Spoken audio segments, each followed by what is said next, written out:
This podcast is brought to you by Empor.top, the stories of top companies. Disclaimer, this AI-generated content is for informational purposes only and should not be considered as investment advice. If you like our podcasts, please subscribe on Apple Podcasts, Spotify, or your favorite podcast player. And don't forget to follow us on X at Empor.top. Find thousands of stories of top companies on our website, Empor.top. Empor.top is brought to you by HeyFin.co. Fin is a personalized junior AI research assistant for equity portfolio managers. Check it out at HeyFin.co.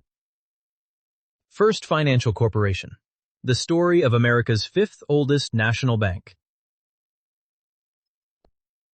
There is a building on Wabash Avenue in Terre Haute, Indiana, that has been in the banking business since before the state of Indiana was even 2 decades old. The year was 1834. Andrew Jackson was president. The Second Bank of the United States was fighting for its life in a war against Jackson's populist fury. And in the Wabash River Valley, in a frontier town that served as a gateway to the American West, a branch of the Second State Bank of Indiana opened its doors. That branch never closed. Not during the Panic of 1837, not during the Civil War, not during the Great Depression, not during the savings and loan crisis, not during the 2008 financial cataclysm that killed nearly 500 American banks, and not during a global pandemic that shuttered businesses from coast to coast.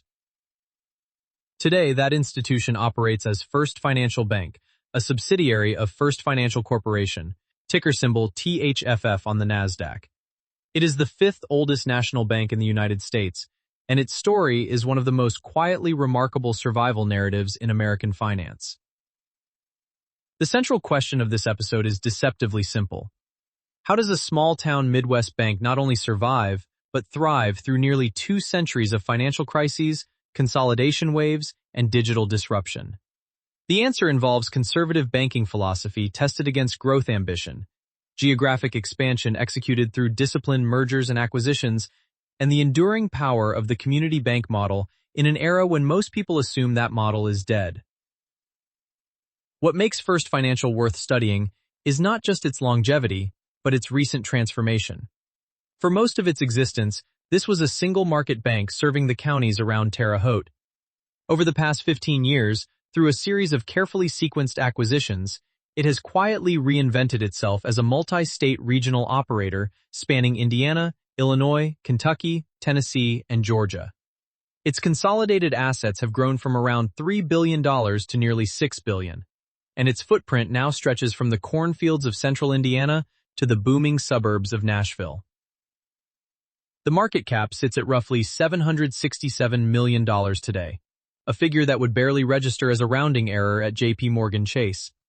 But size, as this story demonstrates, is not the only measure of success. And the trajectory from Terre Haute to Nashville tells us something important about what it actually takes to build an enduring financial institution in America. This is the playbook for regional bank survival, and it starts, as all great American stories do, on the frontier. Before diving into the modern transformation story, we need to understand the soil from which First Financial grew. Because in banking, more than almost any other industry, history is not just context, it is competitive advantage. Picture Terre Haute in 1834. The town sits on the high eastern bank of the Wabash River. Its name, a French phrase meaning highland, a remnant of the fur traders and voyageurs who had passed through decades earlier. By the 1830s, it was becoming something more significant, a crossroads of westward expansion, a stop on the national road, America's first federally funded highway stretching from Maryland to Illinois, and a hub for commerce moving along the Wabash from the Ohio River into the interior of the young nation. Steamboats plied the river, carrying goods and settlers. The town was raw, ambitious, and growing fast. When Indiana's legislature chartered the Second State Bank of Indiana in 1834, it established branches across the state to serve the financial needs of a rapidly growing population. The Terre Haute branch was one of them. This was frontier banking at its most elemental, taking deposits from farmers and merchants, making loans to fuel settlement and trade, and providing a measure of financial stability in a world where wildcat banks printed worthless currency and collapsed overnight.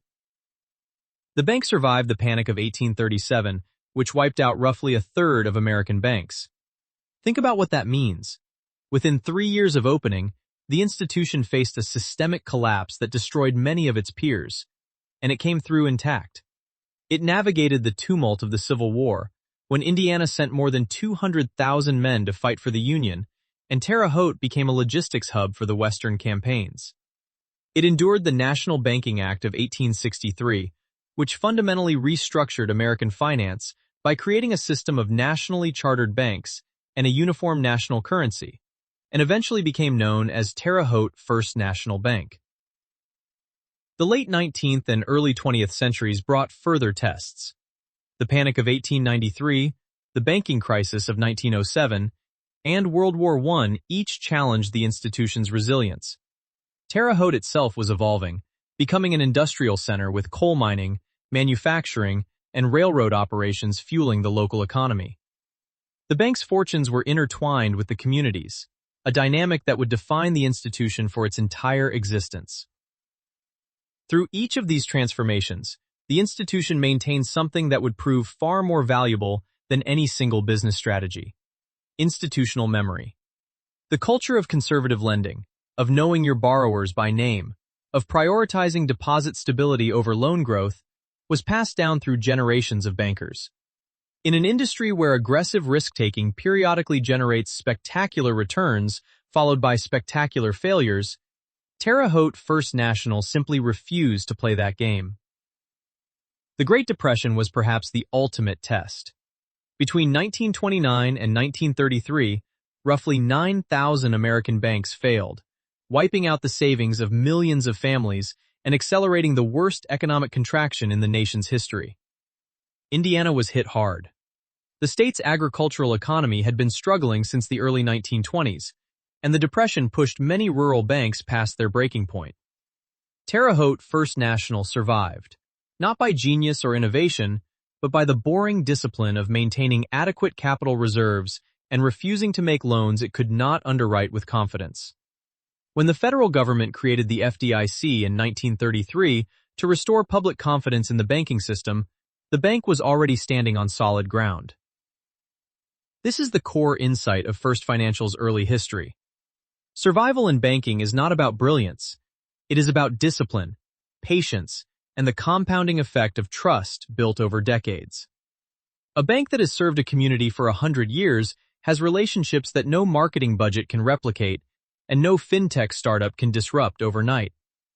That institutional capital, invisible on any balance sheet, would prove decisive in the chapters to come. The American banking landscape of the early 1980s was undergoing a tectonic shift.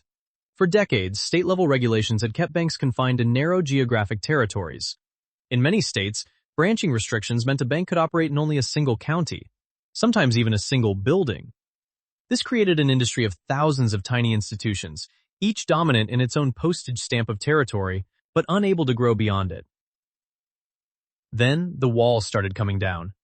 State after state began relaxing branching and interstate banking restrictions. The logic was straightforward. Larger banks could achieve economies of scale, diversify their risk, and compete more effectively. The unspoken reality was more complex. Deregulation would also unleash a wave of consolidation that would eventually reduce the number of American banks from roughly 15,000 to fewer than 5,000. In Indiana, the leadership of Terre Haute First National Bank saw what was coming. In 1983, they established First Financial Corporation as a holding company structure. This was more than a corporate reorganization. It was a declaration of strategic intent. A holding company could own multiple bank subsidiaries, raise capital more efficiently, and acquire other institutions in ways that a standalone bank could not. The watershed moment came in August 1984, when First Financial Corporation became the first multi-bank holding company in the state of Indiana. That distinction mattered enormously, and it reveals something about the leadership's strategic foresight. Being first meant having a head start in identifying acquisition targets, building the organizational muscle to integrate new institutions, and establishing a reputation as the buyer of choice for community banks whose founders were aging out and looking for a responsible successor. Consider the psychology of a community bank founder facing retirement. You have spent 30 or 40 years building relationships, serving your town, and growing your institution. Your name is on the community center you helped fund. Your employees have worked for you for decades. Your customers trust you with their life savings. Now you need to sell. The buyer who shows up with a proven track record of preserving community banking values, retaining local employees, and respecting the legacy you built is vastly more attractive than the buyer who shows up with a spreadsheet full of cost cuts and a plan to consolidate branches. First Financial positioned itself as that preferred buyer early, and the reputational advantage compounded with each successful acquisition. The early acquisitions were modest in scale but ambitious in vision. First Financial began purchasing banks in the counties surrounding Terre Haute, gradually building a regional network across west-central Indiana and east-central Illinois. Each acquisition followed a similar pattern. Identify a well-run community bank, negotiate a fair price, bring it under the holding company umbrella, and maintain local management and relationships while centralizing back-office functions for efficiency. This model, which would later become the defining playbook of First Financial's growth strategy, was being forged in these early years. The leadership learned what worked and what didn't. They learned that the human element of integration mattered more than the financial engineering. They learned that customers cared about whether their local banker still knew their name, not about what holding company owned the charter. In 2003, First Financial took the logical next step, unifying its various affiliate banks under a single brand, First Financial Bank. For years, the holding company had operated its subsidiaries under their legacy names, reasoning that the local brand carried more goodwill than a corporate parent name. But by the early 2000s, the calculus had shifted. A unified brand enabled more efficient marketing, stronger cross-selling across the network, and a professional identity that signaled scale and stability to commercial customers who might otherwise view each subsidiary as just another small-town bank. The consolidation was both a cost-saving measure and a statement of maturity. The holding company was no longer a loose confederation of small-town banks. It was a regional institution with a coherent identity and a platform built for further expansion.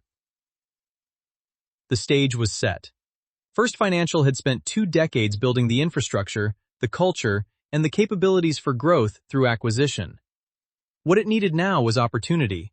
And opportunity, as it turned out, was about to arrive in catastrophic fashion. The financial crisis of 2008 was a sorting mechanism. It separated the disciplined from the reckless, the well-capitalized from the leveraged, and the conservative from the aggressive. For First Financial, it was the most important test the institution had faced since the Great Depression, and the results would define its trajectory for the next 2 decades. To understand what happened to First Financial during the financial crisis, you first have to understand what happened to everyone else.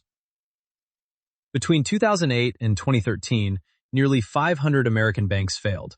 Not stumbled, not struggled, failed, as in seized by the FDIC, their deposits transferred to surviving institutions, their shareholders wiped out, and their names erased from the landscape of American commerce. The carnage was concentrated among institutions that had done what the market rewarded in the years leading up to the crisis. They had grown aggressively, loosened underwriting standards, loaded up on construction and commercial real estate loans, and funded that growth with hot money, meaning brokered deposits and wholesale funding that could vanish overnight. First Financial did none of those things.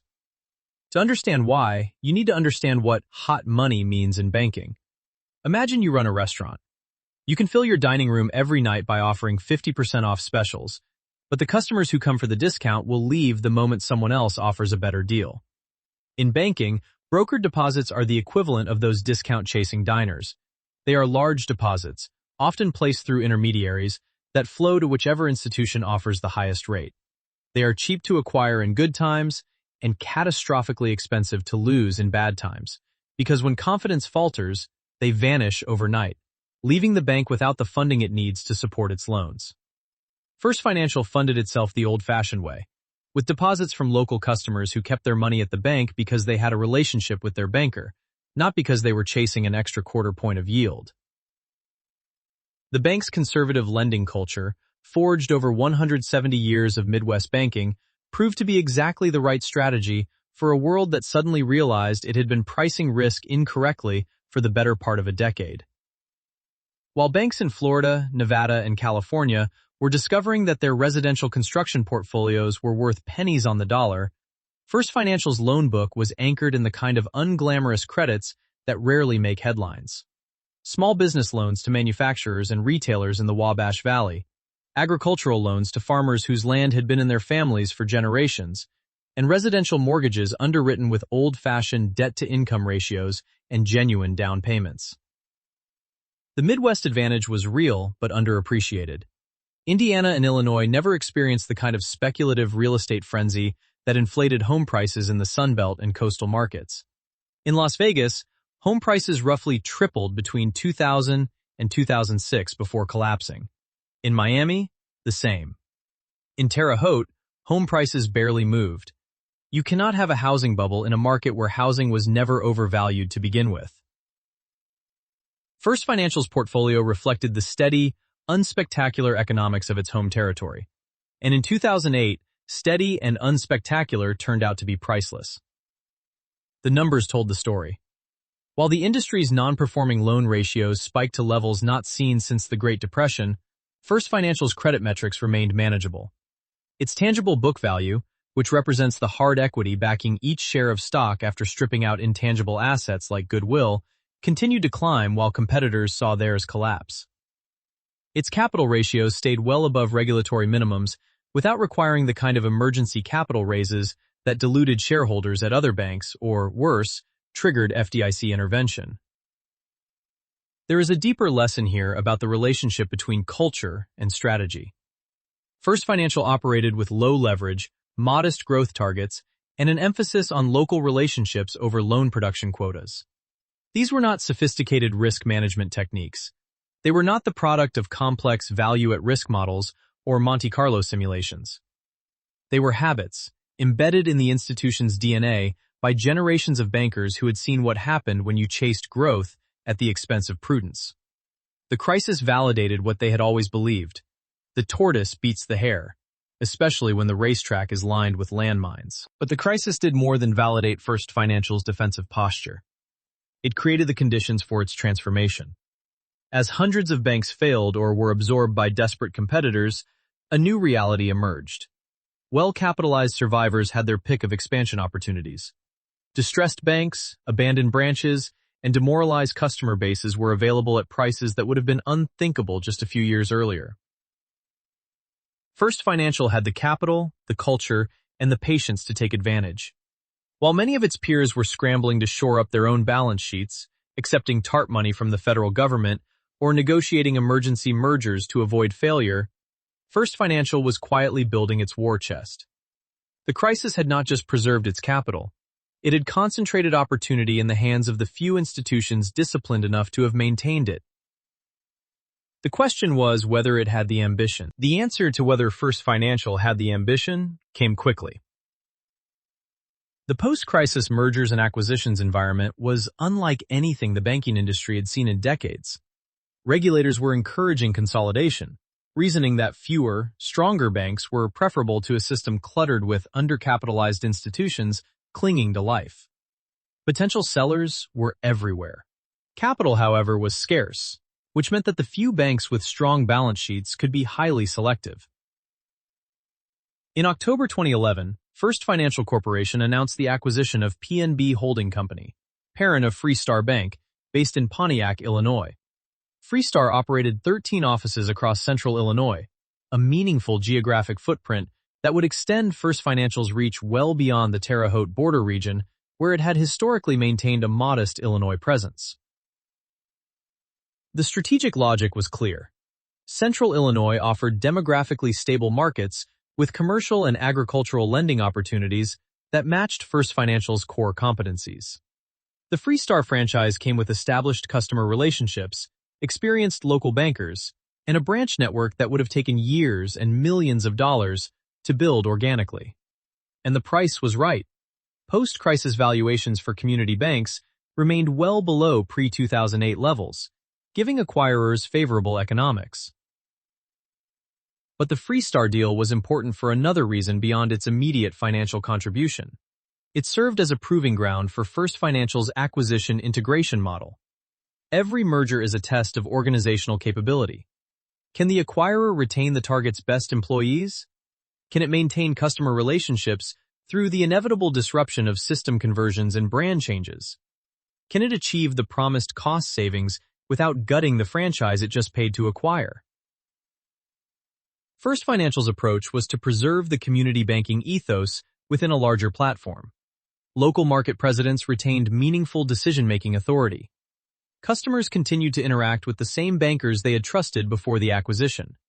Back-office functions were centralized for efficiency, but the front office remained local. This model, which might be described as community banking at scale, would become the template for every subsequent acquisition. The Freestar deal also revealed something important about First Financial's appetite.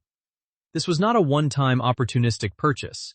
It was the first deliberate step in a geographic expansion strategy that would, over the next decade and a half, transform the company from a two-state operator into a five-state regional platform. The leadership in Terre Haute had looked at the competitive landscape and made a calculated bet. In an industry where consolidation was inexorable, you either grew or you became someone else's acquisition target. They chose to grow. And the Freestar integration, executed without major customer defections or employee departures, validated that choice. It was the equivalent of a startup's proof-of-concept moment. The strategy worked, and now it was time to scale it. While First Financial was learning to integrate whole bank acquisitions, an entirely different opportunity was emerging in the post-crisis landscape. The megabanks were retreating. In the wake of the financial crisis and the sweeping regulatory reforms of Dodd-Frank, the largest American banks began a strategic reassessment of their branch networks. Dodd-Frank, passed in 2010, imposed a vast new regulatory apparatus on the banking industry, with compliance costs that fell disproportionately on the largest institutions. Every branch represented not just real estate and staffing costs, but regulatory compliance obligations, Community Reinvestment Act commitments, and management attention. Institutions like Bank of America, JP Chase, and Citigroup had sprawling networks of branches in small towns and mid-sized cities that generated modest revenue, but required ongoing investment in all of these dimensions. For a bank managing trillions of dollars in assets, a handful of branches in downstate Illinois was a rounding error on the expense line. For First Financial, those same branches were a strategic asset. In March 2013, First Financial acquired 9 branch offices in central and southern Illinois from Bank of America. The deal was a masterclass in strategic opportunism.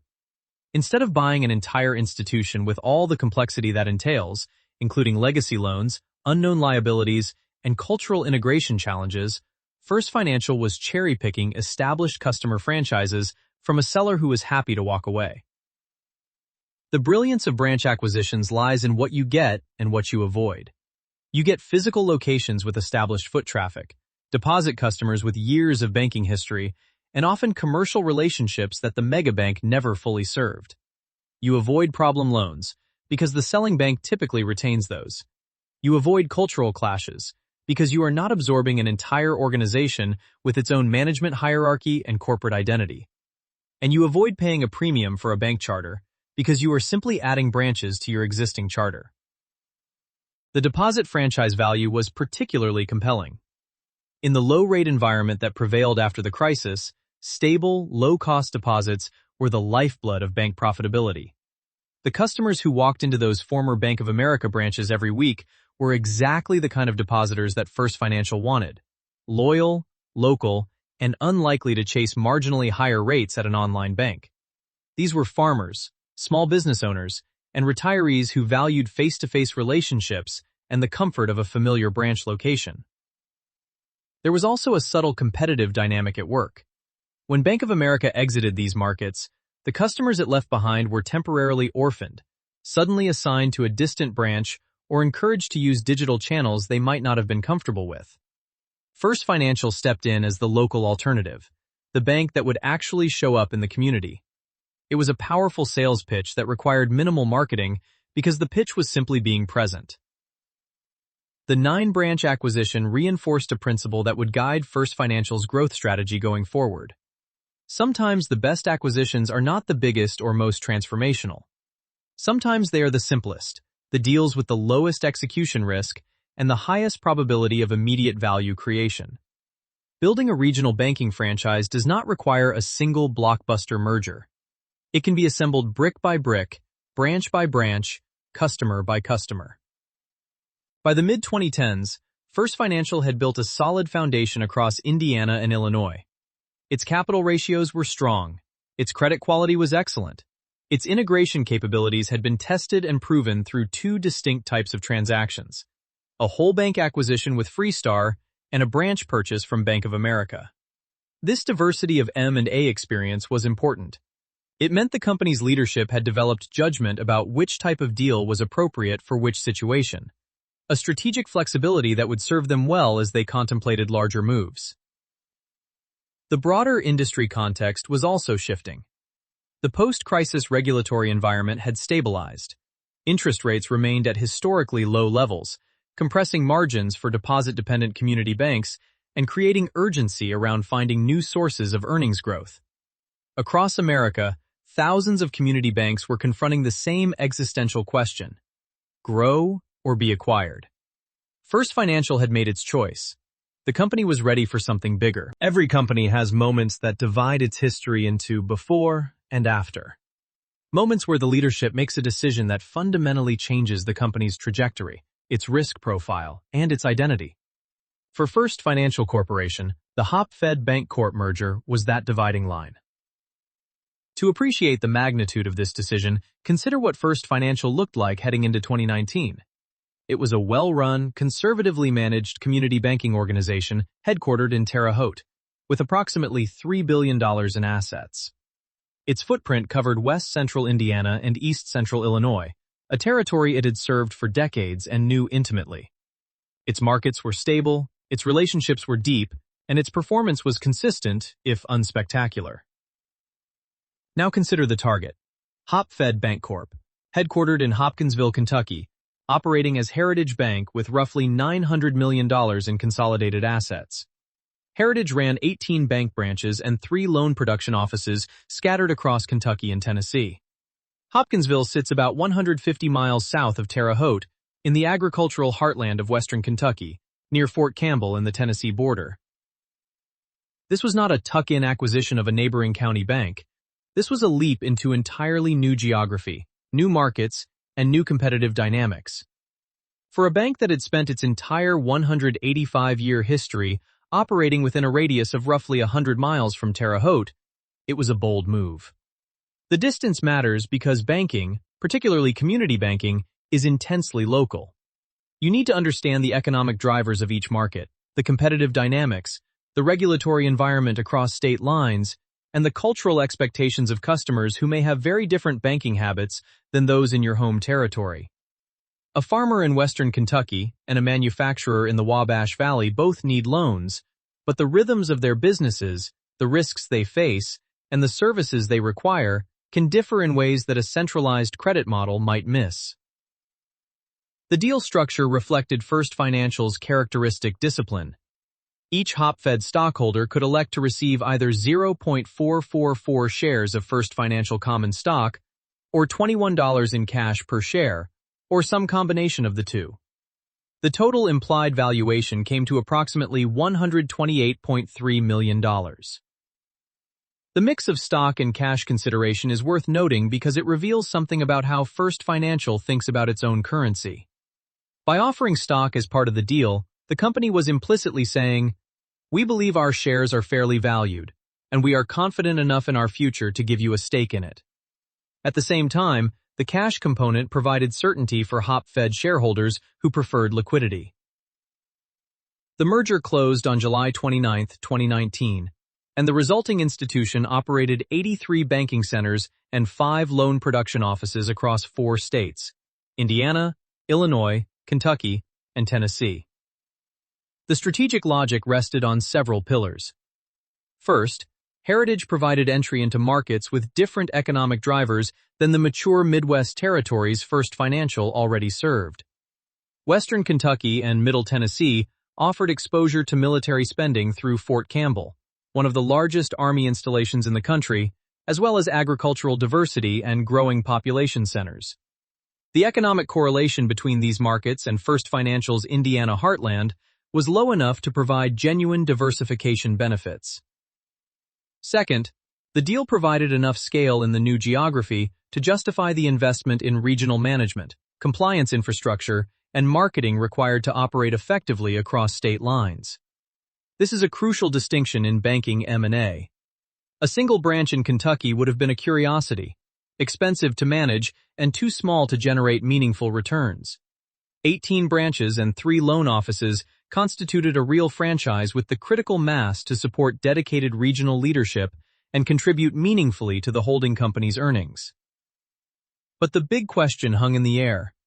Could a Terre Haute bank successfully operate more than 100 miles away, across state lines, in communities where the First Financial name meant nothing? The history of banking is littered with acquisitions that looked brilliant on a spreadsheet, but failed because the acquirer could not replicate its culture in unfamiliar territory. Customers in Hopkinsville did not care about a bank's 185-year heritage in Indiana. They cared about whether their banker would still pick up the phone, whether their loan would still get a fair hearing, and whether the new owner would invest in their community or strip it for parts. First Financial's integration approach, refined through the Freestar and Bank of America deals, was deployed at a larger scale. Local market leaders were retained. Decision-making authority remained close to the customer.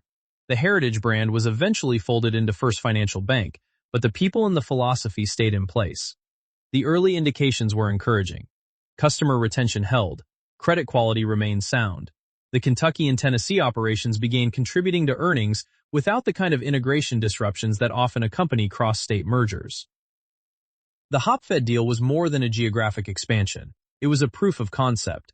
It demonstrated that First Financial's community banking model was portable, that the values and practices honed over nearly 2 centuries in the Wabash Valley could be transplanted to new soil and take root. For investors, the HopFed deal represented a step function change in First Financial's growth profile. The company went from a reliable but slow-growing Indiana bank to a multi-state operator with exposure to different economic cycles and growth dynamics. The additional scale brought tangible benefits: greater efficiency in technology spending, improved negotiating leverage with vendors, and a deeper management bench. It also brought intangible benefits, chief among them the confidence that larger deals were possible and manageable. That confidence would become critical as the company turned its attention to an even more ambitious set of opportunities to the south. If the HopFed deal proved that First Financial could operate across state lines, the Simply Bank acquisition proved something even more important: that the company could use acquisitions as a deliberate tool for strategic repositioning, shifting its center of gravity from the slow-growth Midwest toward the faster-growing markets of the American Southeast. The backdrop was significant. The banking industry emerged from the COVID-19 pandemic into a radically different operating environment. Digital adoption had accelerated by years in a matter of months. The Federal Reserve's aggressive rate hikes through 2022 and 2023 had transformed the interest rate landscape, creating both opportunities and challenges for deposit-dependent community banks. And the regional banking stress of early 2023, triggered by the failures of Silicon Valley Bank and Signature Bank, had sent tremors through the entire sector, reminding everyone that banking confidence is fragile and contagion is real. Against this backdrop, in November 2023, First Financial announced the acquisition of Simply Bank, headquartered in Dayton, Tennessee, for $73.4 million. Simply Bank operated 13 bank branches and 1 loan production office in Tennessee and Georgia, with total assets of approximately $702 million. The deal was expected to close in the second quarter of 2024 and ultimately completed on July 1, 2024. The strategic significance was multidimensional. Simply Bank's footprint in central and eastern Tennessee filled gaps in First Financial's emerging southeastern network, connecting the western Kentucky and Tennessee markets acquired through HopFed with new territories stretching toward Chattanooga and into northern Georgia. Look at a map, and the logic becomes immediately apparent. The HopFed acquisition gave First Financial a presence in the western part of Tennessee and Kentucky. Simply Bank extended that presence eastward across the state, creating a corridor that approached the Chattanooga metropolitan area and crossed into Georgia. This was not random geographic expansion. It was deliberate network building, creating density in contiguous markets so that the cost of regional management, marketing, and compliance could be spread across a meaningful base of customers and assets. The financial impact was immediate and substantial. Simply Bank added $467 million in loans and $622 million in deposits to First Financial's balance sheet. To appreciate what those numbers mean in context, the deposit addition alone was nearly equal to the entire asset base of Cedarstone, the company's next acquisition. These were not hypothetical synergies on a management presentation. They were real customers, real accounts, and real funding that immediately began contributing to First Financial's earnings capacity. The fourth quarter of 2024 produced record net interest income of $49.6 million, with the net interest margin expanding to 3.94% and total loans increasing to $3.84 billion, representing year-over-year growth of more than 21%. The Simply Bank acquisition was the primary driver of that growth. But acquisitions always come with costs that extend beyond the purchase price. Integration expenses, system conversions, and the inevitable friction of combining two organizations with different cultures, processes, and technology platforms weighed on short-term profitability. First Financial was transparent about these challenges, acknowledging in its earnings communications that integration costs were impacting results even as the underlying franchise was strengthening. The Simply Bank deal also marked First Financial's entry into Georgia, adding a fifth state to its operating footprint.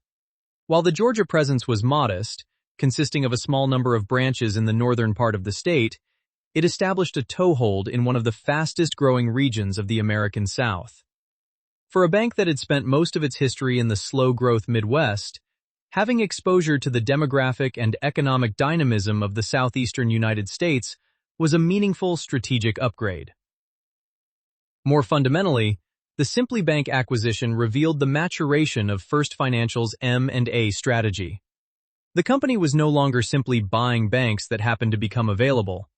It was executing a deliberate plan to build a multi-state platform in the Southeast, using each acquisition as a stepping stone to the next. The pattern was becoming unmistakable. Buy a community bank in a contiguous market, integrate it successfully, use the expanded platform to justify the next acquisition, and repeat. It was the compounding effect applied to corporate strategy. There is a useful analogy here to franchise businesses. Think of how a fast food chain expands, not by randomly opening locations across the country, but by clustering stores in regions, building brand awareness and supply chain density before moving to the next territory. First Financial was applying the same logic to banking. Each acquisition in Tennessee made the next one more efficient, because the regional management infrastructure, compliance systems, and marketing presence were already in place. The marginal cost of adding the next branch or the next bank in the same corridor was lower than the cost of the first one. Every good strategy eventually faces its ultimate test. Can it work in a truly competitive, high-growth market where the easy pickings are long gone and every inch of territory is contested? For First Financial, that test was Nashville. In November 2025, the company announced the acquisition of Cedarstone Financial Inc. for an aggregate value of $25.0 million. Cedarstone, headquartered in Lebanon, Tennessee, held approximately $358 million in assets and operated 3 bank branches serving the communities of Lebanon, Mount Juliet, and Nashville. The deal was small by the raw numbers, representing less than 7% of First Financial's existing asset base, but its strategic significance was outsized. Lebanon and Mount Juliet are suburbs in the Nashville metropolitan area, and understanding Nashville's trajectory is essential to understanding why this deal mattered. Over the past 15 years, Nashville has undergone a transformation that few cities outside of Austin and Boise can match. Oracle moved its headquarters there. Amazon built a major operations hub. AllianceBernstein relocated its corporate headquarters from New York. The healthcare industry, anchored by HCA Healthcare, has made Nashville a national center for hospital management and health services. The city's population grew by roughly 20% in the decade ending in 2020, and the growth has continued since. Young professionals have flooded in, attracted by the combination of a vibrant cultural scene, no state income tax, and a cost of living that, while rising, remains well below coastal alternatives. For a community bank looking for growth markets, Nashville checks every box. The population is growing. Businesses are relocating. Commercial lending demand is robust. Deposit gathering is facilitated by rising household incomes and an expanding base of small and mid-sized businesses that need local banking relationships. Its population growth, job creation, and real estate appreciation have consistently outpaced national averages. For First Financial, planting a flag in the Nashville market was the logical culmination of the southeastern expansion strategy that began with HopFed in 2019. Each acquisition had moved the company's center of gravity further south and east, from western Kentucky to central Tennessee to the Nashville suburbs. The Cedarstone deal connected the dots, creating a presence in the most economically dynamic market in the company's 5-state footprint. Upon completion, First Financial's total consolidated assets were expected to rise from approximately $5.7 billion to $6.1 billion. More importantly, the deal positioned the company in a market where organic growth opportunities, commercial lending demand, and deposit gathering potential were substantially greater than in its legacy Midwest territories. The pattern that had been emerging over a decade was now fully visible. First Financial had executed a serial acquisition strategy in contiguous markets, building density rather than dispersion. Unlike some regional banks that expand by buying franchises in far-flung markets with no geographic connection to each other, First Financial built a coherent corridor from Indiana through Illinois, Kentucky, and Tennessee into Georgia. Each new market connected to the last. Each acquisition made the next one more logical and more efficient to manage. Norman L. Lowry, who serves as chairman, president, and CEO, described Cedarstone as an opportunity to further expand our franchise in the attractive Nashville market. The language was characteristically understated. What it really meant was that a bank founded in a frontier town on the Wabash River in 1834 was now competing for customers in one of the hottest real estate and business markets in America. Whether First Financial can win in Nashville the way it has won in Terre Haute remains to be seen. The competitive dynamics are vastly different. Nashville is served by national banks with unlimited marketing budgets, aggressive regional competitors like Pinnacle Financial Partners that have built dominant franchises through similar relationship banking strategies, well-funded fintechs targeting the city's young professional population, and a sophisticated commercial lending market that demands capabilities beyond traditional community banking. But First Financial has one advantage that its competitors cannot easily replicate: a 190-year track record of showing up, staying, and serving communities through every conceivable economic environment. In a city full of newcomers, both corporate and individual, there is something to be said for an institution that has been around longer than most of the country. The Nashville bet will likely be judged not by the Cedarstone acquisition alone, but by what First Financial does in the years that follow. If the company can build on its 3-branch beachhead through additional tuck-in acquisitions and organic customer growth, the Nashville strategy could eventually become the most significant chapter in the company's modern history. Strip away the history and the narrative, and First Financial Corporation is, at its core, a diversified community banking platform generating revenue from a mix of traditional banking products and fee-based services.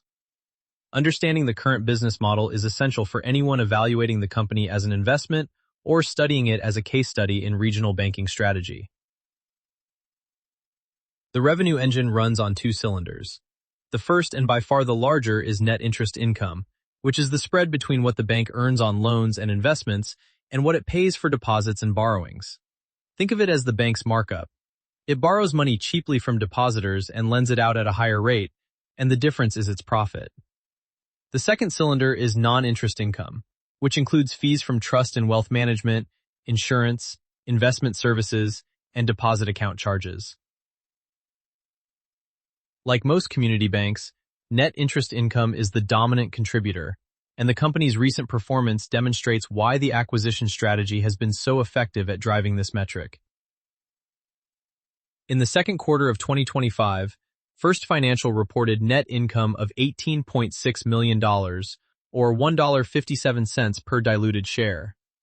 More notably, net interest income reached a record $52.7 million, up 34% year-over-year, with the net interest margin expanding to 4.15%.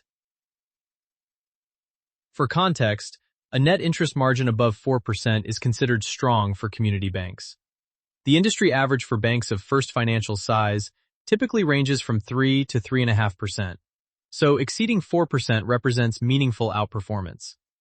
This expansion reflects both the benefit of a higher rate environment, which allows banks to earn more on their loan portfolios, and the accretive impact of recent acquisitions that brought in loan portfolios yielding above the company's existing average. The efficiency ratio, which measures how many cents a bank spends to generate each dollar of revenue, improved to 59.37% from 64.56% a year earlier. In banking, lower is better, and a ratio below 60% indicates that a bank is generating meaningful operating leverage. Think of it this way. At an efficiency ratio of 60%, for every dollar of revenue the bank generates, it keeps 40 cents as pre-provision profit. This improvement reflects the cost synergies from integrating Simply Bank and the benefit of spreading fixed costs across a larger asset base. It is also evidence that the M&A strategy is achieving one of its primary financial objectives, using acquisitions to build a platform where the incremental revenue from each new branch or market exceeds the incremental cost of serving it. Asset quality, always the most critical metric for a bank, remained robust. Non-performing loans decreased to $13.3 million from $24.6 million year-over-year, a nearly 50% improvement. To put that in context, non-performing loans now represent a tiny fraction of the total loan portfolio, suggesting that the underwriting discipline that saved the bank during the financial crisis continues to be applied rigorously across the expanded geographic footprint. The allowance for credit losses stood at $46.7 million, representing 1.22% of total loans.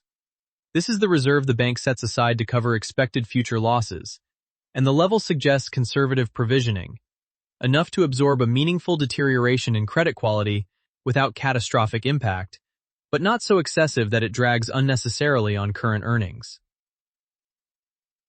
The bank maintained strong capital ratios with a Tier 1 leverage ratio of 10.91%, well above the regulatory well-capitalized threshold and providing ample capacity for future growth. In banking, capital is the ultimate safety margin.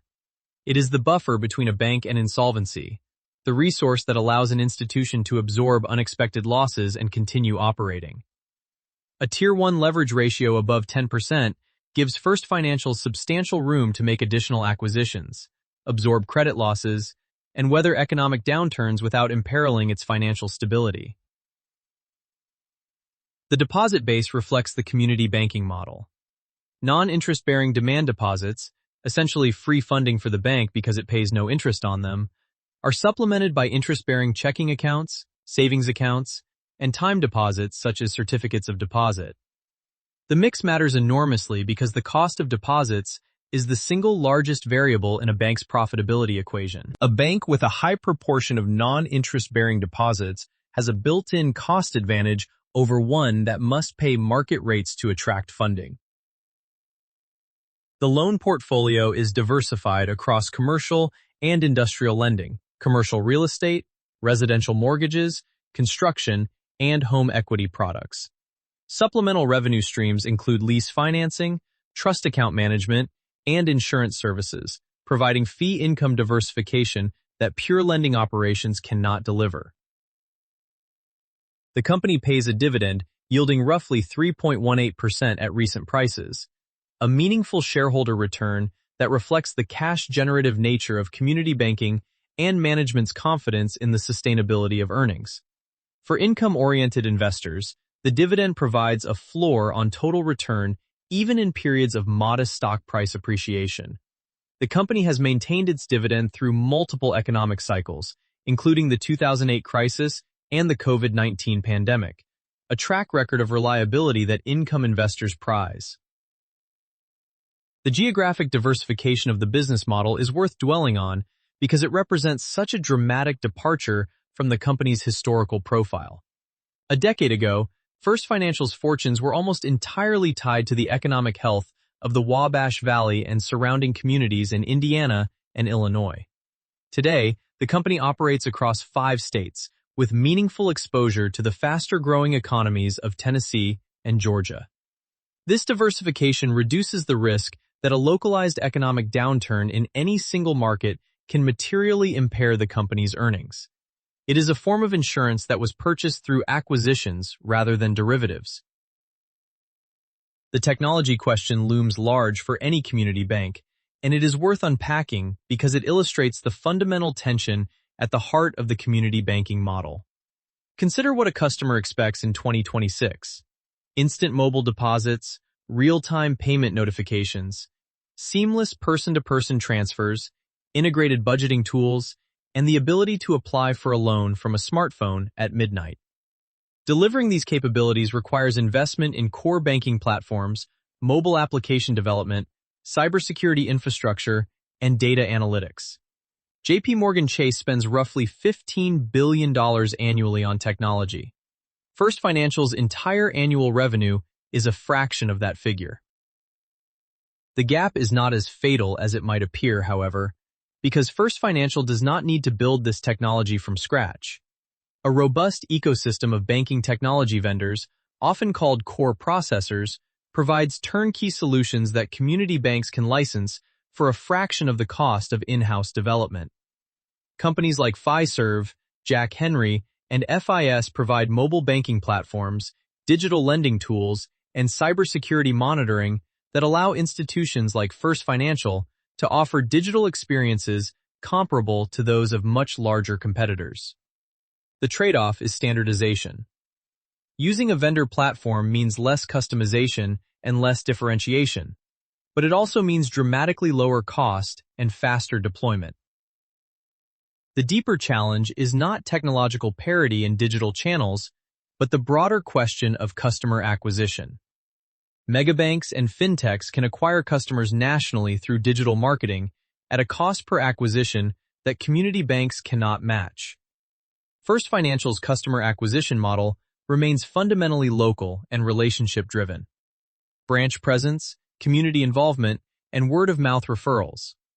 This model works well in established markets, but is slower and more expensive in new territories like Nashville, where the bank lacks the brand recognition that drives organic customer growth. Step back from the individual deals and look at the pattern.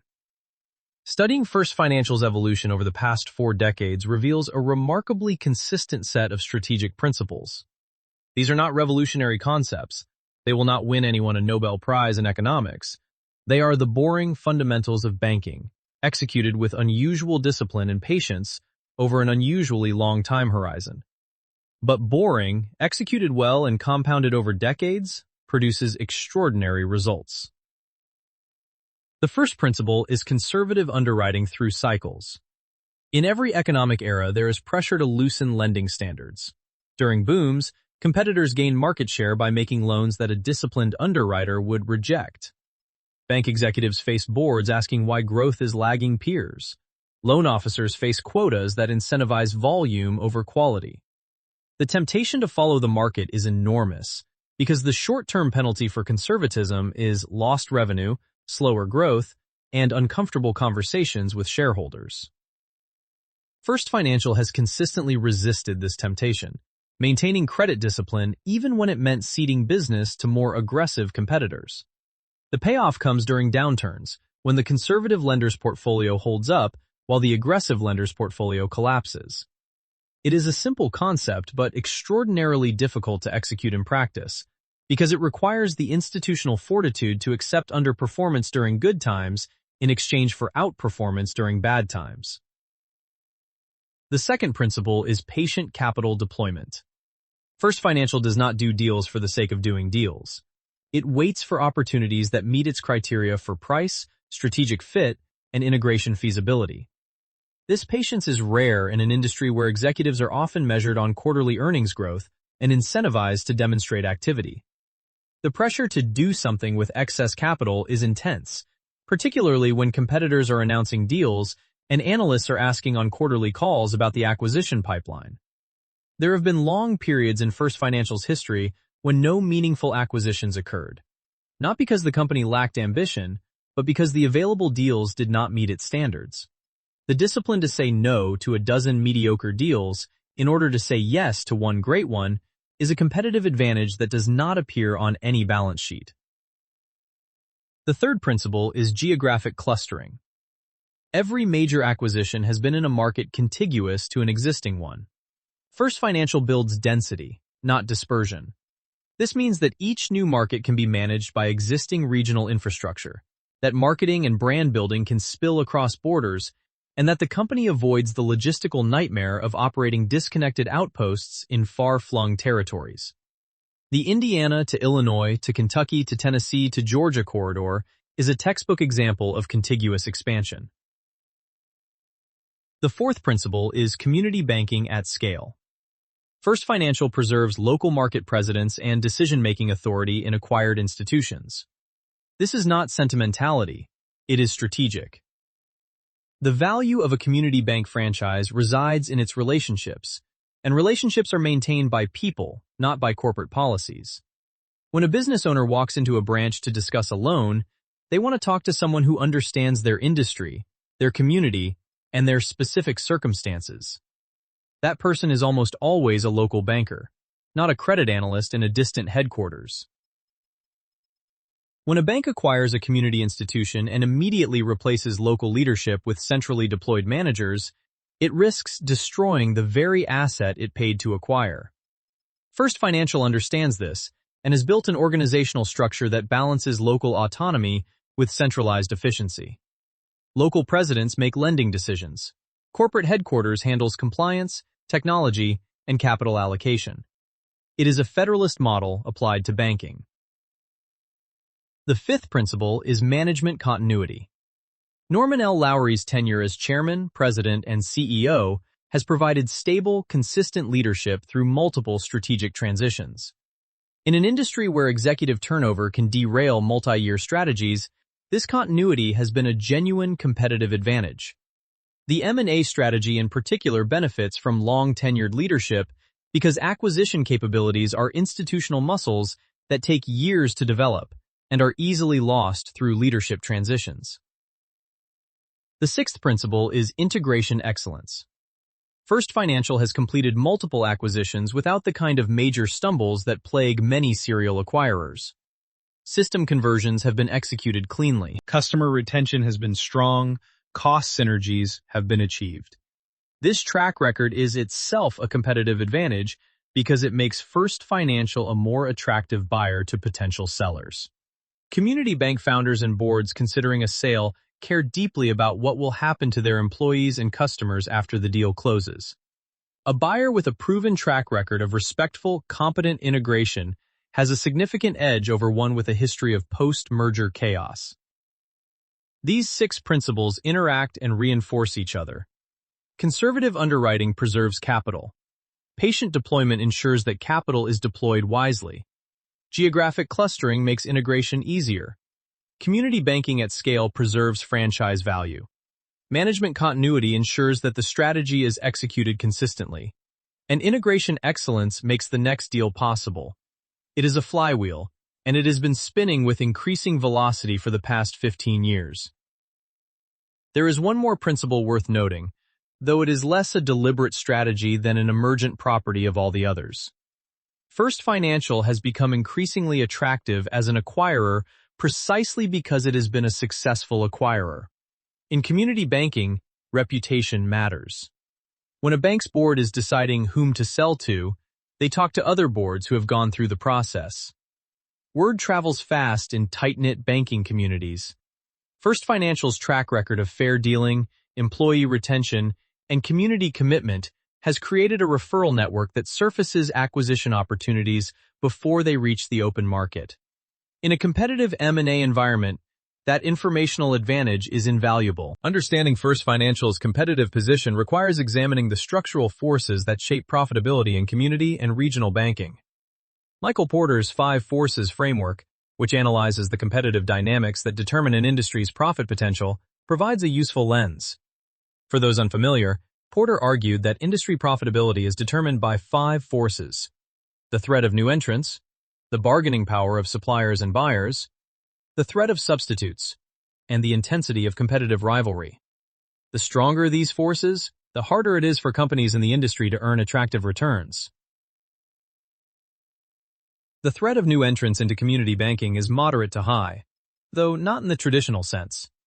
De novo bank charters, meaning brand new bank startups, remain relatively rare due to heavy regulatory requirements, significant capital needs, and the multi-year timeline to profitability.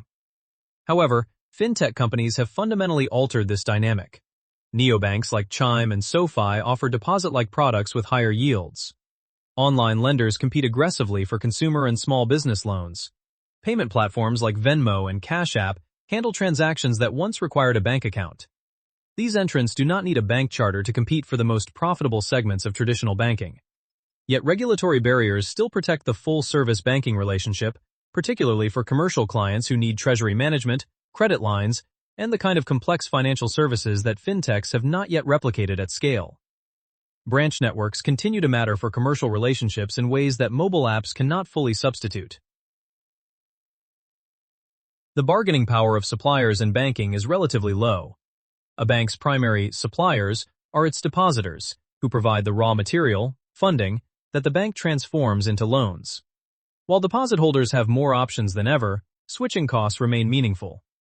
Moving a primary checking account, with its associated direct deposits, automatic bill payments, and linked services, is a hassle that most consumers and businesses tolerate only when seriously dissatisfied. Commercial depositors are even stickier, because their banking relationships typically involve complex treasury management arrangements that are costly and time-consuming to migrate. FDIC insurance provides a baseline of trust that benefits all banks equally and reduces the incentive for depositors to move based on perceived safety differences. The bargaining power of buyers, meaning borrowers and fee-paying customers, is moderate to high. Commercial clients are increasingly sophisticated, able to compare lending terms across multiple institutions and leverage competing offers. Retail customers have access to rate comparison tools and can shop for mortgages, auto loans, and credit cards with unprecedented ease. However, community banking relationships create a stickiness that partially offsets this power. A business owner who has worked with the same banker for 20 years, who values the ability to walk into a branch and discuss a complicated loan request in person, is not easily lured away by a marginally better rate from an online lender. First Financial's value proposition is built on this relationship premium. The threat of substitutes is high and growing. Fintech lenders compete for consumer and small business loans. Private credit funds, which have exploded in size since the financial crisis, compete for commercial lending. Registered investment advisors and robo-advisors compete for wealth management. Digital wallets and payment platforms compete for transaction volume. Each of these substitutes attacks a different piece of the traditional banking revenue model. The bank's advantage is that it offers all of these services in an integrated package, reducing the friction of dealing with multiple providers. A business owner can get a checking account, a line of credit, a commercial mortgage, and wealth management advice all from the same institution. But that advantage erodes as fintech integration improves and consumers become more comfortable assembling their financial lives from multiple specialized providers. Competitive rivalry in banking is intense and multidimensional. First Financial competes against megabanks with enormous scale advantages in technology and marketing. It competes against regional banks of similar or larger size, fighting for the same acquisition targets and commercial relationships. It competes against credit unions that enjoy tax-exempt status, allowing them to offer marginally better rates on both deposits and loans. And it competes against thousands of other community banks, occupying similar market positions in overlapping geographies. The intensity of rivalry is moderated by the geographic nature of banking. A bank's most important competitors are those operating in the same markets, not every bank in the country. In Terre Haute, First Financial's competitive position is dominant. built over nearly 2 centuries of continuous operation. In Nashville, it is a newcomer competing against entrenched players. The competitive dynamics vary market by market, which is both a challenge and an opportunity. First Financial's multi-state platform provides advantages over single-market community banks because it can offer the breadth of services associated with larger institutions, including sophisticated treasury management, wealth advisory, and commercial real estate lending, while maintaining the relationship depth that a local bank provides. In Porter's framework, this multi-market positioning creates differentiation that is difficult for either megabanks or single-market community banks to replicate exactly. Hamilton Helmer's 7 Powers framework offers a complementary perspective on First Financial's competitive durability. While Porter's framework examines industry structure, Helmer focuses on company-specific sources of power that enable sustained differential returns, meaning profits that exceed what competitors can earn.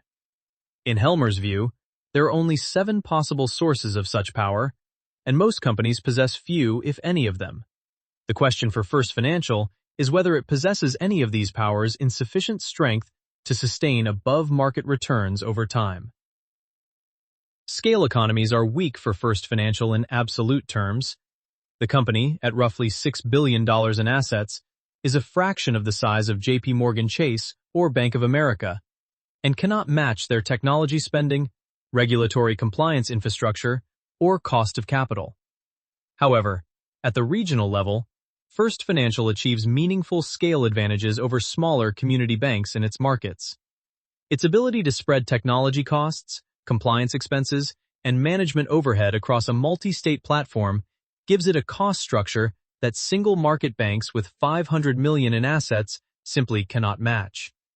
This regional scale advantage is real, even if it is modest compared to the industry's giants. Network effects are essentially non-existent in traditional banking.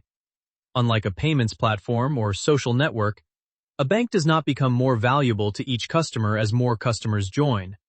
There is no viral growth mechanism, no demand-side economies of scale. Each customer relationship must be won individually through pricing, service quality, and relationship building. This is one of the fundamental structural weaknesses of banking as a business model. Growth is linear, not exponential. Every new customer requires dedicated effort to acquire and serve. There is no virality, no sharing, no organic multiplication of the customer base. This is why banking has historically been a modest return business for most participants, and why First Financial's strategy of growth through acquisition is so logical. If you cannot grow virally, you grow by absorbing existing customer bases. Counterpositioning is moderate and represents one of First Financial's more interesting competitive dynamics. The community banking model is, in many ways, a counterposition against megabank impersonality. Large banks have invested billions in technology platforms and centralized underwriting models that optimize for efficiency and scale. Replicating First Financial's model of local decision-making, relationship-based lending, and community engagement would require large banks to fundamentally restructure their operations in ways that would undermine their scale advantages. They cannot easily become community banks in specific markets without sacrificing the operational consistency that their business models require. However, this counterpositioning advantage is not unique to First Financial. Any well-run community bank can make the same argument, which limits its value as a source of differential returns. Switching costs are moderate.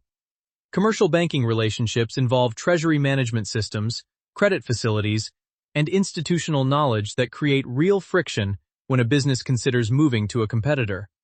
Retail checking accounts, while individually simple to move, benefit from inertia. Most consumers avoid the hassle of redirecting direct deposits and automatic payments unless they have a compelling reason. But digital banking has reduced switching costs over time, making this power weaker than it was a generation ago. Branding power is weak to moderate. First Financial has strong brand recognition in its core Terre Haute market, where it has operated for nearly 2 centuries. In newer markets like Kentucky, Tennessee, and Georgia, the brand is still being established, In competitive, brand-saturated markets like Nashville, First Financial's name carries no particular cachet. Banking is generally a category where brand matters less than in consumer goods or technology because the products are largely commoditized and customer decisions are driven more by pricing, convenience, and relationships than by brand affinity. Cornered resources are weak. First Financial does not possess proprietary technology, exclusive access to deposits, or a talent pool that competitors cannot replicate. Its management quality and institutional culture are genuine advantages, but they are not inimitable in the way that a patent or a network effect would be. Process power is moderate and arguably represents First Financial's strongest competitive advantage under Helmer's framework. The company has developed a systematic, repeatable capability in identifying, acquiring, and integrating community banks. This capability has been built over decades through organizational learning and is embedded in the company's processes, relationships, and institutional knowledge. It is not easily replicated by competitors who lack the same track record and institutional memory. Think of it this way. Any bank can buy another bank. The hard part is buying a bank, converting its systems, retaining its employees, keeping its customers, extracting cost savings, and doing it again 6 months later without the first integration falling apart. That requires institutional knowledge about what to prioritize during the first 100 days, which employees are essential to retain, how to communicate with acquired customers, and when to push for system conversion versus when to wait. First Financial has built this knowledge through repetition, and each successful integration makes the next one more likely to succeed. The ability to successfully execute serial acquisitions, maintaining franchise value while achieving cost synergies, is a genuine process advantage that compounds over time. Taken together, Helmer's framework reveals that First Financial lacks a dominant, category-defining competitive moat. It does not have the kind of durable power that characterizes companies like Visa, with its network effects, or Google, with its scale economies in search. What it has instead is a portfolio of moderate advantages that interact and compound. Conservative underwriting culture, proven M&A execution capabilities, geographic density in contiguous markets, and relationship-based customer loyalty are individually modest advantages. Together, they create a competitive position that is better than the sum of its parts. For investors, this means First Financial is unlikely to generate the kind of extraordinary returns that moat-protected businesses produce. But it is also unlikely to suffer the kind of catastrophic declines that afflict businesses with no competitive advantages at all. It occupies the middle ground, a well-run company in a competitive industry, differentiated primarily by execution rather than structural advantage. The investment debate around First Financial Corporation centers on whether the company's proven M&A strategy and conservative banking culture can continue generating attractive returns in an increasingly challenging competitive environment. The bull case rests on several compelling arguments, and the most powerful one is also the simplest. This story is not over. The consolidation runway in American banking remains enormous. There are still thousands of community banks in the United States, many with aging ownership, subscale operations, and limited succession plans. Every year, a meaningful number of these institutions look for buyers, and First Financial has positioned itself as an attractive acquirer with a track record of respectful integration and fair pricing. The company's geographic focus on Tennessee and the Southeast provides exposure to some of the strongest demographic and economic growth trends in the country. Nashville, Chattanooga, and the broader Middle Tennessee corridor are attracting corporate relocations, population growth, and investment at rates that dwarf the national average. The company's financial performance supports the bull thesis. Record net interest income, margin expansion, improving efficiency ratios, and strong asset quality suggest that the acquisition strategy is working as intended. Capital ratios remain robust, providing the capacity for additional deals without excessive leverage. Keefe, Bruyette, and Woods, a respected bank analyst firm, raised its price target for First Financial, reflecting growing confidence in the company's earnings trajectory. And insider buying has provided an additional signal of management confidence. Director James McDonald purchased 2,295 shares in mid-October 2025 at around $52.25, lifting his total holdings above 11,000 shares. That is not a token gesture from someone looking to generate a press release. That is a director putting meaningful personal capital behind his conviction in the company's future. The dividend yield of roughly 3.18% provides income while investors wait for capital appreciation, and the stock has historically traded at valuations that offer some margin of safety relative to tangible book value. There is also a myth versus reality dimension worth addressing. The consensus narrative about community banks is that they are relics of a bygone era, doomed to be consolidated out of existence by technology and scale. The reality, as First Financial demonstrates, is more nuanced. Well-managed community banking platforms with disciplined M&A strategies can actually benefit from the consolidation trend, growing stronger as weaker competitors exit. The myth is that consolidation kills community banks. The reality is that consolidation kills poorly managed community banks while rewarding the disciplined survivors. For investors who believe that this dynamic will continue, First Financial represents an attractive way to express that thesis. The bear case, however, is not trivial, and serious investors must grapple with its arguments honestly.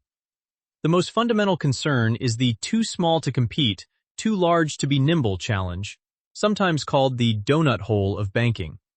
At $6 billion in assets, First Financial is large enough to face the regulatory burdens and compliance costs that affect all banks above certain thresholds, but too small to achieve the technology and scale advantages of institutions 10 or 20 times its size.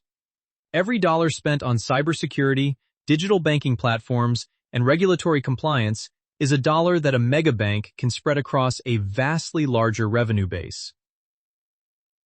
Geographic concentration remains a risk.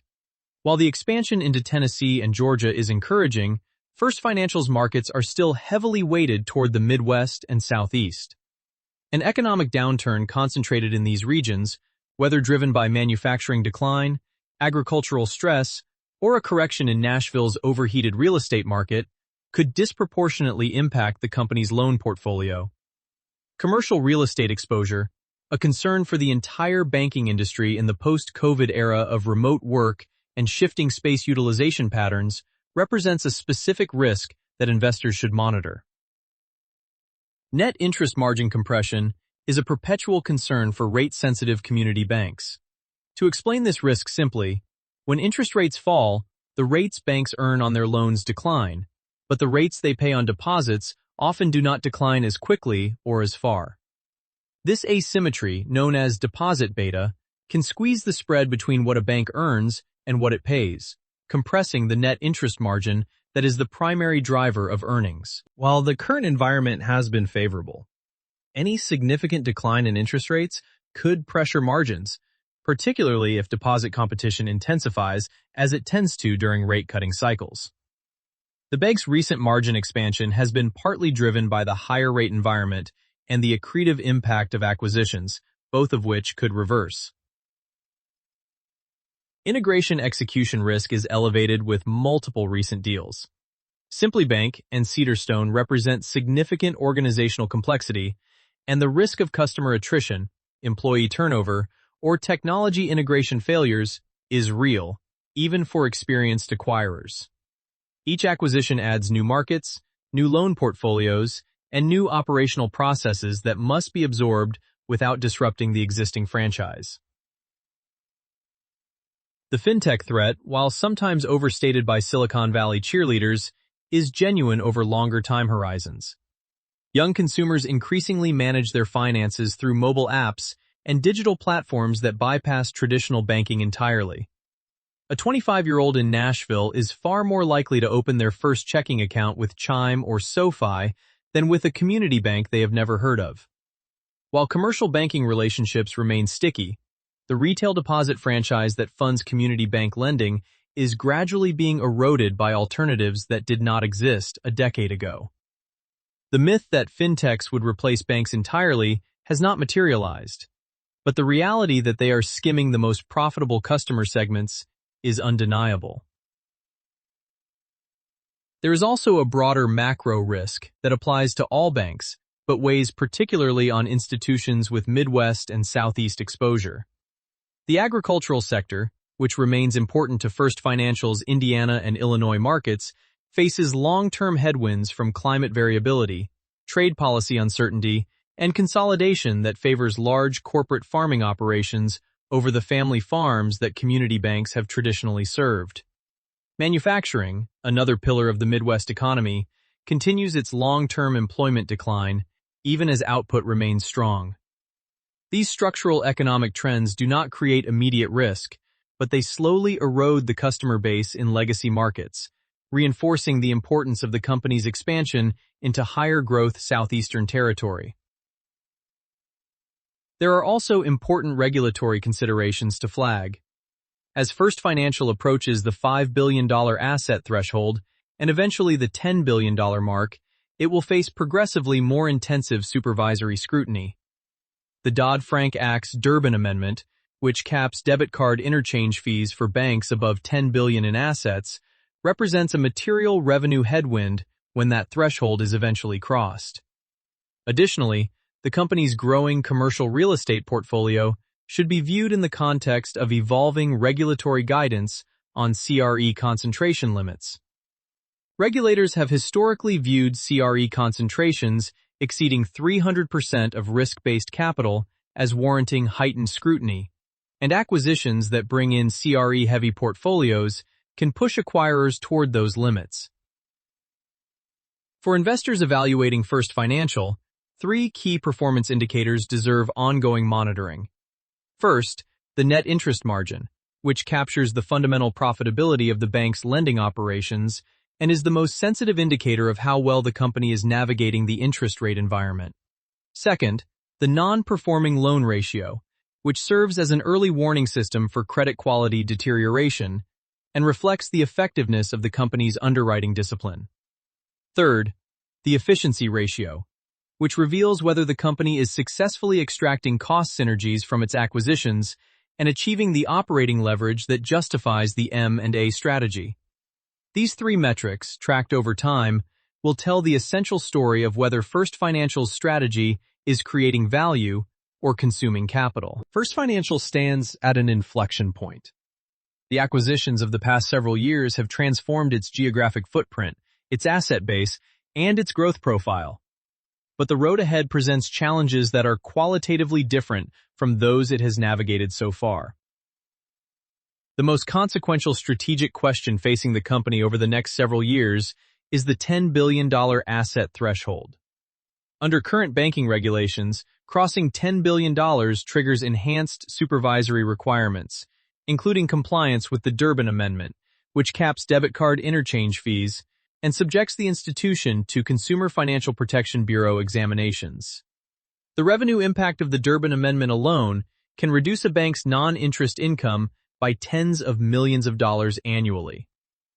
Most banks that approach this threshold face a binary choice: grow through it quickly enough that the increased revenue from scale offsets the regulatory costs, or stay below it indefinitely. At roughly $6 billion in assets, First Financial has several years of runway before this decision becomes urgent.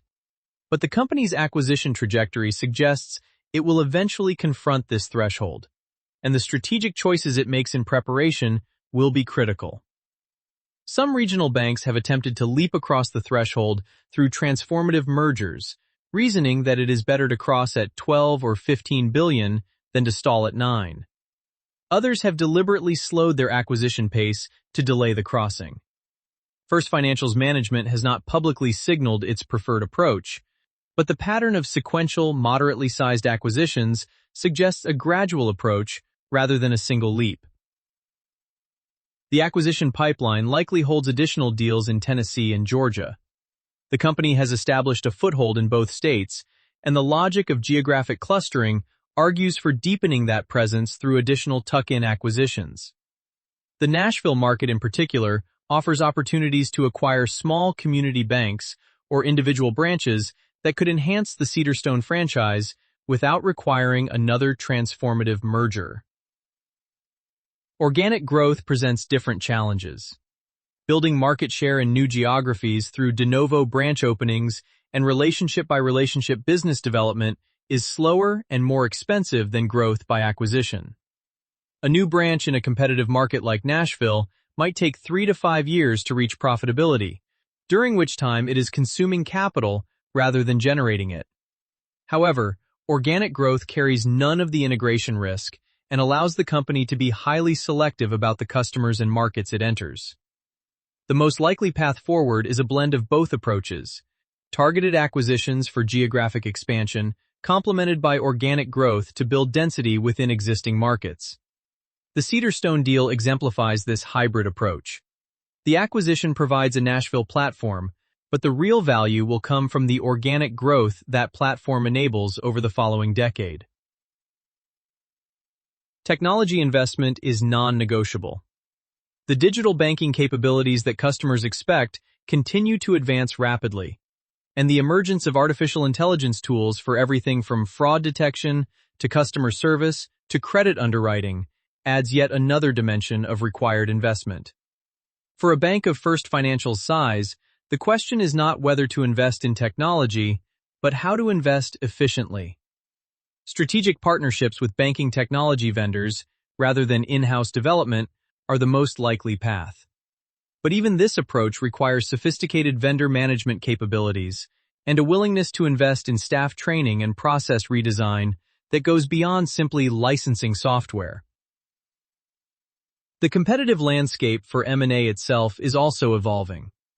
Private equity firms have increasingly entered community banking, acquiring platforms and running them as portfolio companies with aggressive growth mandates. These well-capitalized competitors can outbid traditional banking acquirers on price and may be less constrained by the cultural considerations that have historically guided First Financial's approach. As private equity presence in community banking grows, First Financial may find itself competing for acquisition targets against buyers with deeper pockets and shorter time horizons. Succession planning deserves careful attention from investors. Norman Lowry's long tenure has been a stabilizing force, providing the consistent strategic vision that has guided the company through its most transformative period. But it also raises the inevitable question of leadership transition. The company's next chapter will require a leader who can maintain the conservative culture that has defined First Financial, while adapting to competitive and technological realities that differ fundamentally from those of the past several decades. How the board manages this transition will be one of the most important decisions in the company's modern history. There is also the question of whether First Financial could itself become an acquisition target. A well-run, multi-state community banking platform with strong capital ratios, proven integration capabilities, and exposure to attractive growth markets is exactly the kind of franchise that larger regional banks covet. A mid-sized regional looking to enter the Tennessee market or build density in the Midwest could find First Financial an attractive acquisition at the right price. This is not necessarily a bear case consideration. For shareholders, being acquired at a premium is a perfectly good outcome, but it introduces strategic uncertainty about whether the company will remain independent long enough to fully execute its growth strategy. The deeper question is whether the community bank model itself remains viable over the long term. Pessimists argue that technology will eventually eliminate the relationship advantage, that scale economics will crush sub-$10 billion banks, and that consolidation will reduce the industry to a handful of survivors. Optimists counter that the demand for local, relationship-based financial services is durable, that regulatory barriers protect smaller institutions from the most predatory forms of competition, and that community banks serve markets and customers that larger institutions find unprofitable. First Financial's own trajectory suggests a middle path. The company has not stood still, hoping that the world would come back to it. It has actively reinvented itself through geographic expansion, acquisition, and operational improvement. At the same time, it has not abandoned the core principles that have sustained it for 190 years. The question of whether America's fifth oldest national bank can thrive for another century is, in many ways, a question about whether this balance between tradition and adaptation can be maintained indefinitely. History suggests that it can, as long as the institution continues to earn it. One customer, one community, and one careful decision at a time. The First Financial story offers several lessons that transcend the specifics of community banking and apply to business building broadly. These are not the flashy lessons of Silicon Valley lore. There is no move fast and break things here, no founder mythology, no disruptive innovation narrative. But they are perhaps more durable precisely because they are less fashionable. Patience compounds. Warren Buffett has said that his wealth came not from exceptional returns, but from earning good returns over an exceptionally long period. The same principle applies to First Financial. The most powerful force in its history is not any single brilliant decision. It is the accumulation of sensible decisions made consistently over an extraordinarily long time horizon. The bank did not try to be the fastest growing or the most innovative. It tried to be the most durable. And over 190 years, durability turned out to be the most powerful growth strategy of all. Every crisis that destroyed competitors strengthened First Financial's relative position, not because it was aggressive during downturns, but because it was still standing when others were not. Culture eats strategy. This phrase has become a business cliché, but First Financial gives it real substance. The company's competitive advantage is not captured in any strategic plan or financial model. It resides in the institutional habits, the underwriting discipline, the community orientation, and the management continuity that have been cultivated over generations. These cultural attributes are the hardest things for competitors to replicate and the easiest things for new management to destroy. A new CEO who arrives with a mandate to shake things up and drive growth can dismantle decades of careful culture building in a matter of quarters. The lesson for any business is that culture is not a nice-to-have or a line item in the employee handbook. It is the operating system on which strategy runs. Get the culture right, and good strategy follows naturally. Get the culture wrong, and even brilliant strategy will fail in execution. Strategic mergers and acquisitions can be a sustainable growth engine, not just a one-time boost. Organic growth in mature industries is inherently limited. When your markets are growing at 2 or 3% annually, organic growth alone will never produce the kind of returns that investors expect. First Financial recognized this reality and built a systematic capability for growing through acquisition, transforming itself from a single market bank into a multi-state regional operator without sacrificing the community banking values that make the franchise valuable. The key insight is that M&A is not a series of transactions. It is a capability, an organizational muscle that strengthens with use and atrophies without it. Geography matters, and it matters in ways that are easy to underestimate. First Financial's Midwest roots provided stability during periods of coastal and Sunbelt volatility, acting as ballast when the national economy pitched and rolled. Its expansion into the Southeast provided access to growth markets that its legacy territory could not offer, adding a growth engine to complement the stable base.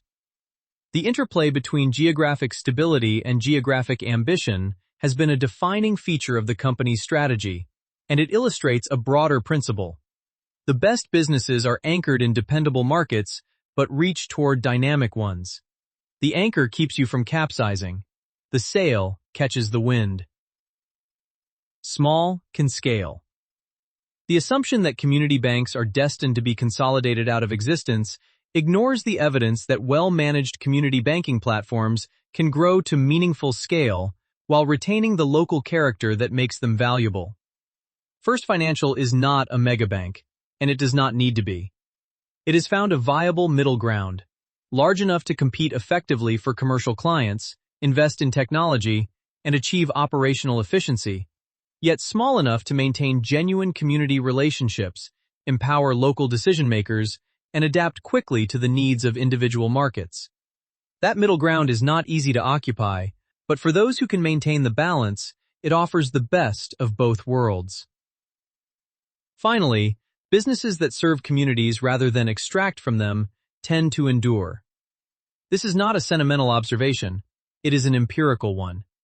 First Financial has outlasted thousands of banks that pursued more aggressive, more profitable, more exciting strategies. It has survived because its customers and communities had a genuine interest in its survival, because the bank's success and the community's prosperity were aligned rather than opposed. In an era when the relationship between business and society is under intense scrutiny, that alignment may be the most valuable asset of all. The numbers are compelling in their own quiet way. A bank that opened in 1834, when Indiana was barely a state and the frontier was still being settled, now operates 79 banking centers across 5 states, manages billions in assets, and generates consistent returns for shareholders. It has never been the fastest growing, the most innovative, or the most profitable bank in any year of its existence. And yet it is still here, growing, expanding, and serving, while the vast majority of its historical competitors are long gone. That persistence is not an accident.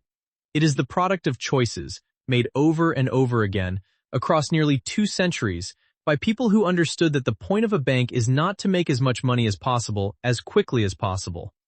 The point is to be there when the community needs you, year after year, decade after decade, generation after generation. For those interested in deeper exploration of the themes covered in this analysis, the following resources provide essential context and are well worth the investment of time.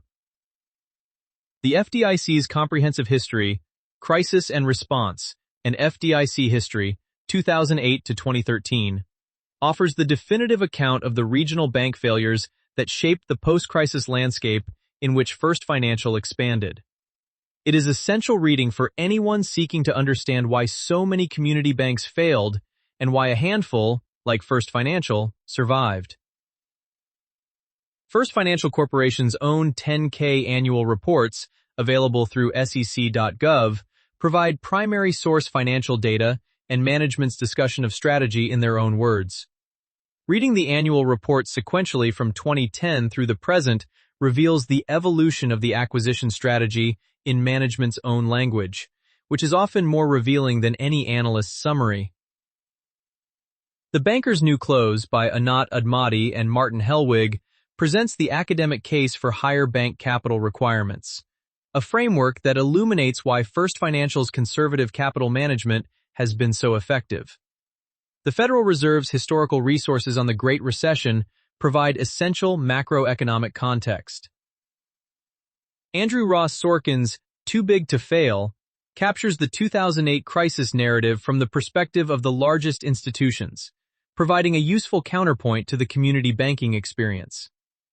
While the megabank drama dominated headlines, the real human toll of the crisis was felt in communities served by the small banks that failed quietly, without TARP bailouts or congressional hearings.